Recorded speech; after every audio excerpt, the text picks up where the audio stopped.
Hello friends, welcome back to my YouTube channel Guruji word 93। आज हम CDP में अपनी पहली क्लास की शुरुआत करने जा रहे हैं। इससे पहले मैं इसके महत्वपूर्ण तथ्य एनसीएफ आरटी इन सभी के ऊपर वीडियो बना चुका हूं, जो आप मेरे चैनल पर जाकर देख सकते हैं। आज से हम सारे जितने भी सीडीपी के वैज्ञानिक मनोवैज्ञानिक हैं, इनके बारे में डिटेल में चर्चा करते हुए चलेंगे, जिससे कि हमारी सीडीपी भी कंप्लीट हो सके।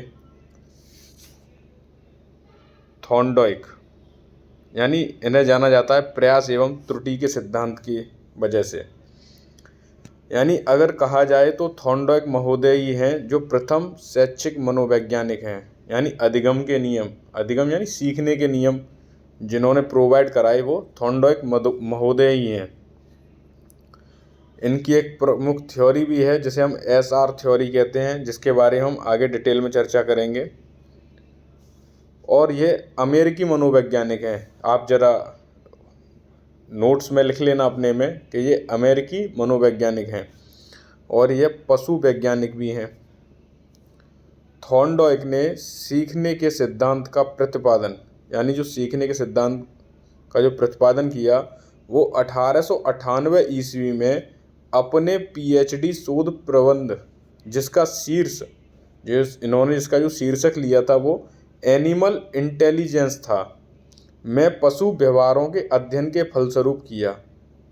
यानी जो पशुओं का जो बिहेवियर होता है उनके अध्ययन के फलस्वरूप ही इन्होंने सीखने के सिद्धांत का प्रतिपादन किया। कब किया? 1898 में और जो इनका शीर्षक था वो क्या था? Animal intelligence. इनके द्वारा लिखित दो प्रमुख पुस्तकें जो काफ़ी बार एग्जाम में पूछी जाती हैं।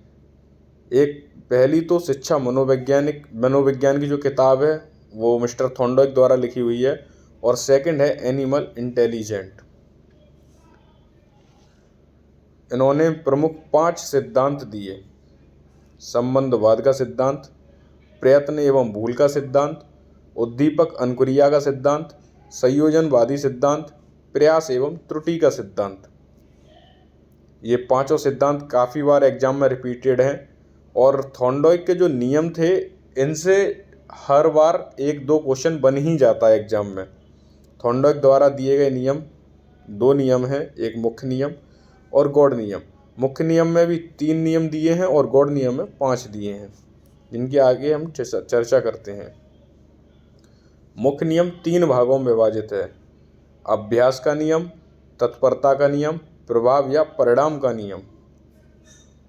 नेक्स्ट है हमारा गौड़ नियम। गौड़ नियम इन्होंने 5 दिए हैं।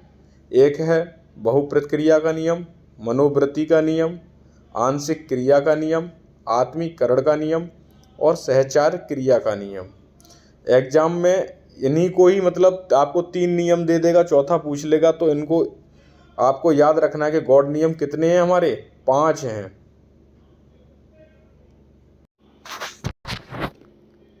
ये इनके गौड़ नियम और ये मुख्य नियम, इनसे एग्जाम में क्वेश्चन डेफिनेटली बनता ही बनता है। नेक्स्ट हम चर्चा करते हैं इन्होंने प्रयोग किस पे किया।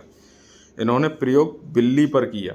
ये भी एग्जाम में काफ़ी बार पूछा जाता है कि थॉर्नडाइक ने, या आगे पॉवलव है, स्किनर है, इन सभी ने किसी न किसी पर प्रयोग किए हैं। जैसे पॉवलव ने कुत्ते पे किया है, स्किनर ने कबूतर पे किया है।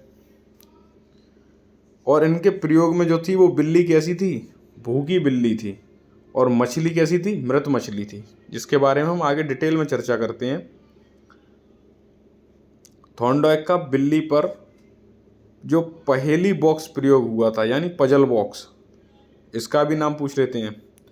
थॉर्नडाइक ने सीखने की प्रक्रिया के स्वरूप को समझने के लिए कुत्ते, बिल्ली एवं बंदर आदि जानवरों पर अनेक प्रयोग किए, परंतु इस संदर्भ में उनका एक बिल्ली पर किया गया प्रयोग बड़ा महत्वपूर्ण है। उन्होंने बिल्ली को बंद करने के लिए पिंजरा बनवाया। इस पिंजरे को पहेली पेटी या पजल बॉक्स, मैंने कहा था ना ये एग्जाम में पूछ लेते हैं कौन सा क्या था, कैसी पेटी थी, यानी उसे पजल बॉक्स कहते हैं।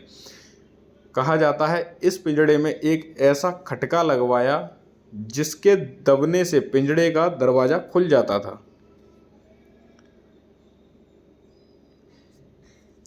एक थॉर्नडाइक का उद्दीपन अनुक्रिया सिद्धांत, ये आया कहाँ से, इसी के ऊपर चर्चा हम लोग कर रहे हैं।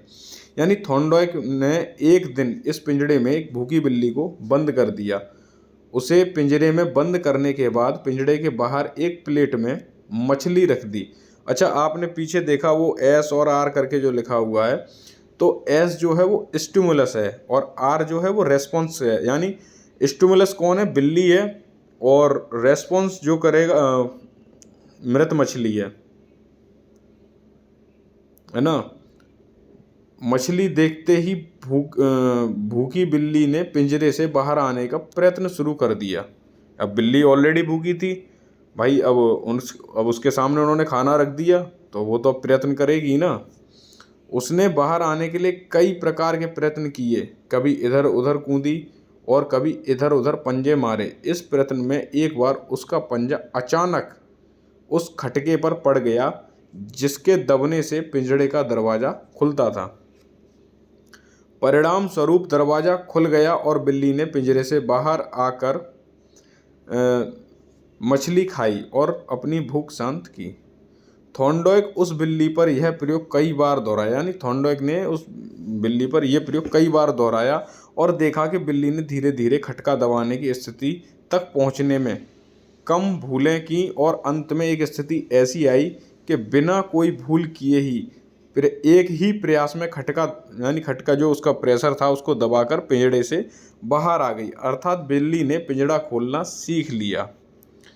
थॉर्नडाइक ने इसे जो उद्दीपन अनुक्रिया बता रहा था ना मैं अभी आपको, तो उद्दीपन अनुक्रिया का सिद्धांत कहा। इसे संक्षेप में एसआर थ्योरी यानी स्टिमुलस और रेस्पॉन्स करता।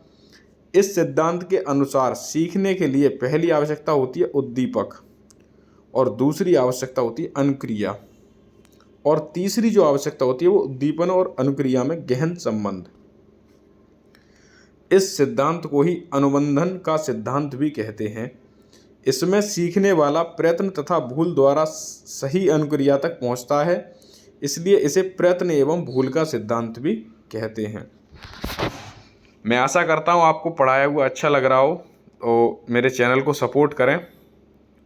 उद्दीपन अनुक्रिया सिद्धांत की कुछ विशेषताएं। अच्छा, इतना सब जब ये हो गया, अब इनका रिजल्ट क्या निकला, यानी यह सिद्धांत संबंधवाद का समर्थक है। यह बात दूसरी है कि यह केवल उद्दीपन अनुक्रिया में संबंध स्थापित होने को ही सीखना मानता है। नेक्स्ट, इस सिद्धांत के अनुसार सीखे हुए ज्ञान का प्रयोग कर पाना ही सीखना कहलाता है।